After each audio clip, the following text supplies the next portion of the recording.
Ел біріншілігінің 8-ші турында семейлік Елімай Қарағандылық Шахтерді қабылдады.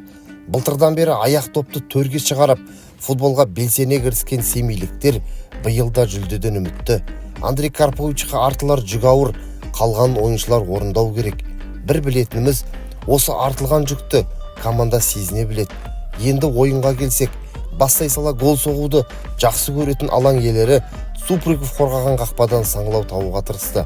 Көп ұзамай гол салып та үлгерді, алайда Елімайдың голын төреші тоқтатты.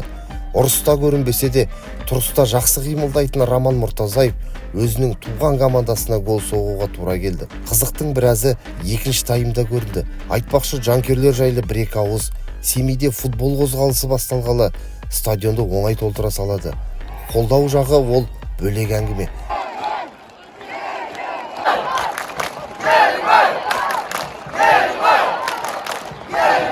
Себебі Семей өткен ғасырдан футболдың қаласы.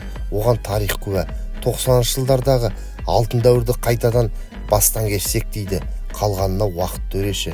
Енді алаң оралсақ, 1-0 есебімен алда тұрған алаң иелері есепті еселейміз деп жүріп өз қақпасына кіргізіп алды.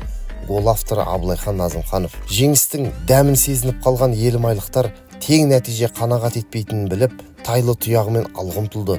Бас бапкер Карпович Кейлердің орнына Шамконы дер кезінде ауыстырып, Белоруссия құрамасының ойыншысы Карзунге әдемі пас шығарып, аяғы голға айналды.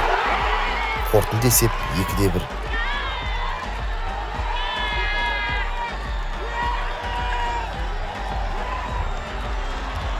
Сонымен 8-ші тур нәтижесі осымен тәмам.